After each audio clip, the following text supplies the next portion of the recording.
I'll go ahead and introduce myself first. Hello, I'm Alexis. I'm a senior consultant at Brightworks Sustainability. We're a sustainability consulting firm, as the name might suggest.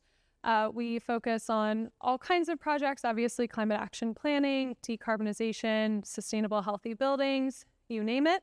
I myself focus on decarbonization and sustainability strategy. So anytime we're working with a client to establish a greenhouse gas emissions baseline, a long-term goal, and chart the path between the two, I'm probably going to be on the project. With that, I'll give it to Rose to introduce herself. Hello, everyone. My name is Rose Weiker. I am the Sustainability Coordinator with the City of Sammamish, and I was brought on to implement our climate action plan. So I work out of the City Manager's Office, which means I get to put my hands in all of our different departments, whether that's fleet electrification, building and infrastructure upgrades, or taking care of our community forest. Excellent. And for our discussion today, we're going to begin with an introduction to the CAP itself. We're going to be talking a little bit about the regional frameworks that went into CAP creation, as well as the stakeholder input we received that was really valuable. From there, we're going to talk about the climate action plan itself, talk a little bit about the baseline and what we learned about what that means for the City of Sammamish. And finally, we're going to end with a discussion of implementation and key updates, what has happened in the year since that plan was developed, and how is infrastructure supporting those long-term goals. So this is probably a little bit of a review for many of you, but if the term CAP is new to anybody, this is a climate action plan. It is a sustainability strategy that is meant to address the emissions, in this case, the emissions of a specific city. Generally speaking, you're going to want your CAP to include a baseline, or in some cases, an update to an existing baseline. You're going to want targets, and you're also going to want a set of actions that are going to help you bridge the gap between where you are and where you want to be. So why undertake this work? The Growth Management Act was definitely a big piece of bringing together this planning effort for the City of Sammamish. It requires measurement of greenhouse gas emissions and vehicle miles traveled, as well as establishing measures to reduce those emissions. This dovetailed really, really nicely with a city council at Sammamish that was really interested in starting to take sustainability action. So this project was structured in a way that I think is really fun. We had a grant from the Washington Department of Commerce. So this helped address that Growth Management Act, greenhouse gas and VMT portion of emissions. From there, the City of Sammamish knew that they wanted to go beyond those bare requirements. So this was rolled into a broader climate action plan that also included strategies related to water, waste, natural resources, buildings, and energy. This was all done in tandem with the creation of the comprehensive plan. For those of you who have been involved in comprehensive planning, you know that a ton more topics go into that effort. Alrighty. Going to take us through our little animations there. So this is our upside down layer cake of all of the existing frameworks that helped create the goals and strategies that wound up in the climate action plan. PSRC offers some excellent comprehensive plan guidance and regional emissions analysis. King County has an excellent inventory that was really helpful to make sure the City of Sammamish is aligned with regional best practices. And the Climate Action Toolkit, which is a collaboration between King County and K4C, was invaluable in creating the goals for the City of Sammamish. Speaking of goals, these are the goals that the City Council decided upon back in January of 2023 at the very beginning of the effort. The first one is related specifically to greenhouse gas emissions more broadly.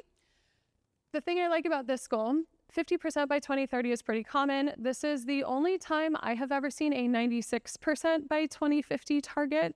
That is because City Council felt it was very important to be more aggressive than the recommendations provided by K4C. So we're beating it, even if it's only by 1%. The next two we can see are both related to transportation. And this is really one area where infrastructure support is going to make the difference between meeting and failing to meet these goals. So those are related to reducing vehicle miles traveled and increasing EV adoption. Okay, now on to my favorite part. Here's some of the analysis that we did. Here's what we learned about the City of Sammamish itself. This project came in three main phases. The first being baselining, establishing goals. We've already talked about that a little bit. We'll go over the baseline soon. From there, we spent some time on projections, which I always find are incredibly valuable to help understand where are we headed, what's going to happen 10, 15, 20 years from now. What do we need to prepare for as we undertake this effort? And finally, developing actions and the language of the plan itself. During phase 1 and 2, the most valuable input came from City Council and the Planning Commission. During phases 2 and 3, we also received a lot of input from the Community Action Group. Am I saying that? Advisory Group. I rarely get that correct on the first try. I've got to tell you the truth. Community Advisory Group. Beautiful. So here's our baseline for energy use specifically within the City of Sammamish. On the far left-hand side, you can see residential emissions. In the middle, we have commercial. And on the far left is our grand total for energy use in the City of Sammamish. Two things that are really important to observe, two things that really determine how the City of Sammamish is going about meeting its goals. Residential emissions dwarf commercial emissions, and there's a relatively even split between natural gas and electricity. So what does this look like over time? These are our greenhouse gas projections for the City of Sammamish from 2019 all the way out through our horizon year of 2050. On the top, we have business as usual emissions. On the bottom, in red, we have Sammamish's reduction goal. In between, we have another layer cake of different colors. Each of these colors represents a regional or state effort that is going to impact the City of Sammamish's overall greenhouse gas emissions. So as you can see here, each of these is starting to take a chunk out of the City of Sammamish's emissions over time. Down at the bottom in this kind of dusty pink color, we see cap actions and future reductions. So that sliver of emissions is what we're going to be most focused on at the City of Sammamish. That's not to say that we don't need to start making reductions now, or that reductions in any of these other categories are somehow less important, but we know for sure that this is the gap the Climate Action Plan is seeking to fill. I think this is an even more useful projection. This breaks down emissions over time by type. We have 2019, 2030, 2040, and 2050 shown on the screen here. On the very top, we can see on-road emissions decreasing over time. Again, that is contingent on the City of Sammamish meeting those transportation goals you saw earlier on. We see electricity in green virtually disappearing. This is contingent on the greening of the grid. Finally, we have natural gas. This is the problem child for not just the City of Sammamish, but for a lot of folks. This really shows the importance of electrification. One other note to make about that natural gas use over time is that the majority of it, 95%, is coming from residential emission sources, meaning that in addition to taking strides for on-road transportation, the City of Sammamish is going to have to really focus in on residential natural gas use and find opportunities to make those emissions more efficient or electrify. And finally, we're not going to linger too long on this. These slides will be available later, but this is a list of goals and strategies that we developed with the City of Sammamish. This was approved by City Council. Every category that we addressed has its own set of goals and strategies meant to help further not just the greenhouse gas goals that the City of Sammamish has, but their overall sustainability undertaking. With that, I'll let Rose take it away.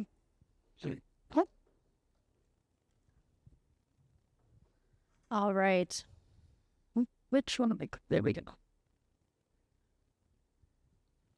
Perfect. So the Climate Action Plan passed in December of 2023 helps to inform the city's comprehensive plan, which is the fundamental planning document for the City of Sammamish.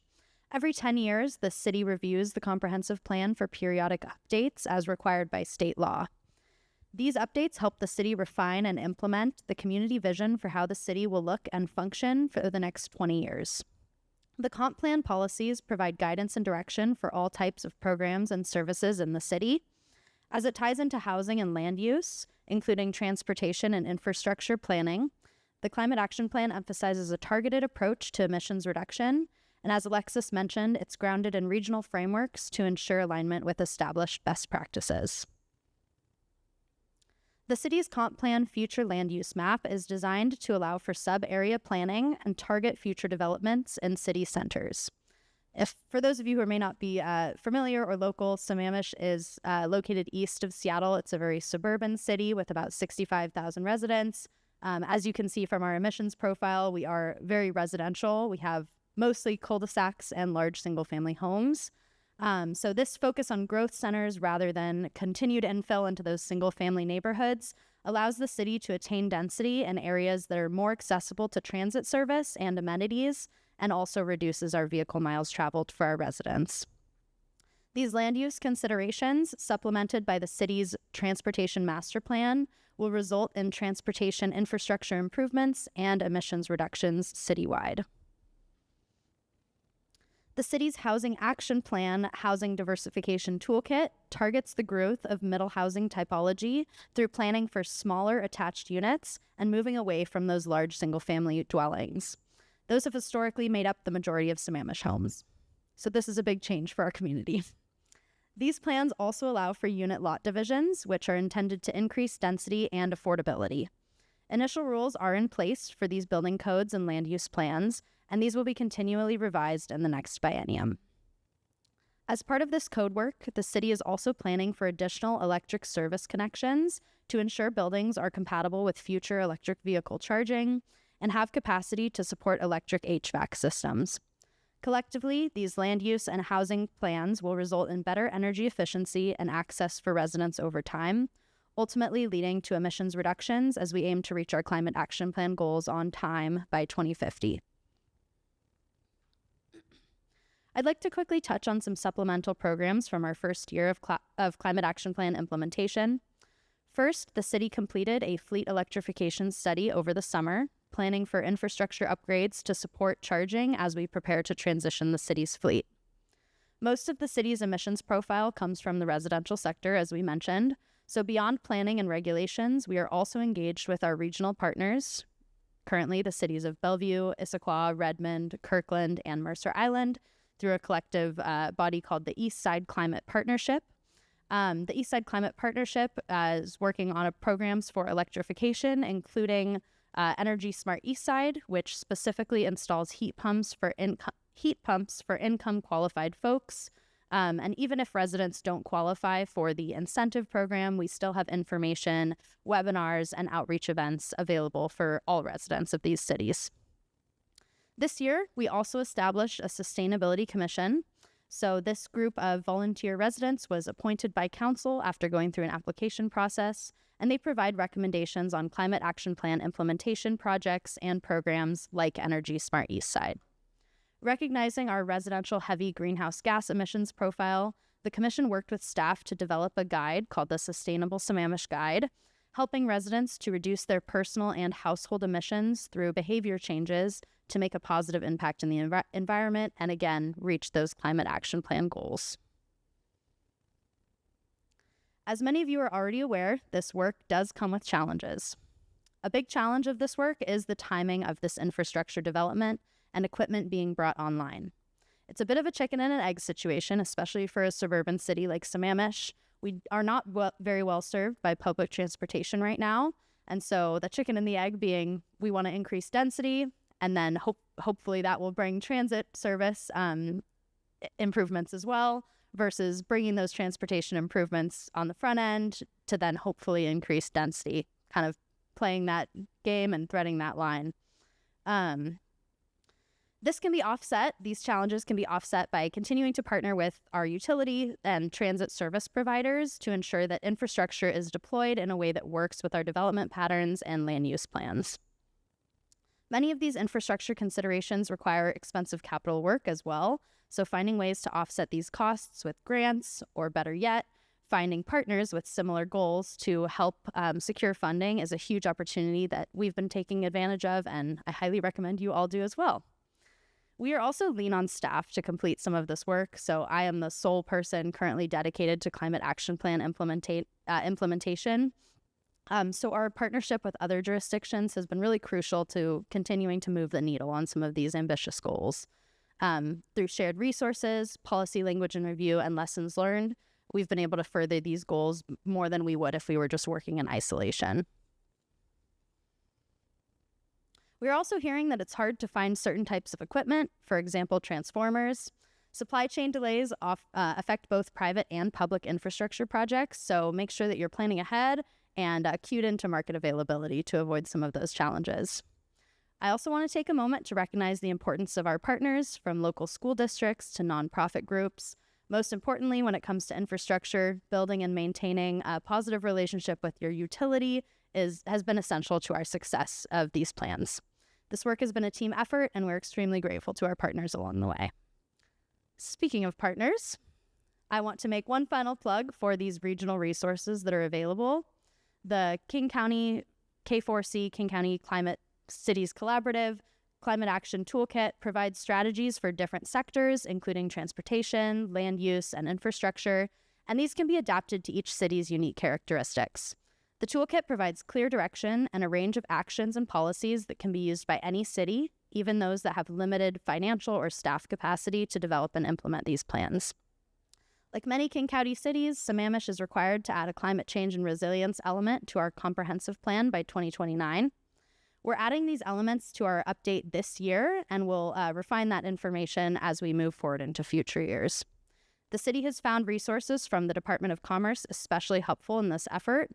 Similarly, King County's climate planning policies provide great examples for smaller municipalities.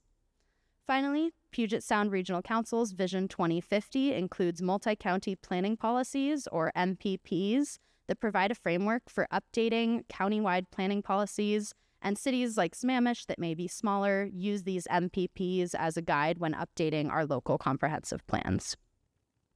We hope this has been an informative presentation. Thank you very much for coming today. Looks like I'm just about out of time. So we'll be in the atrium afterwards, available to answer questions or continue this discussion if anyone wants to follow up. Thank you very much. Great.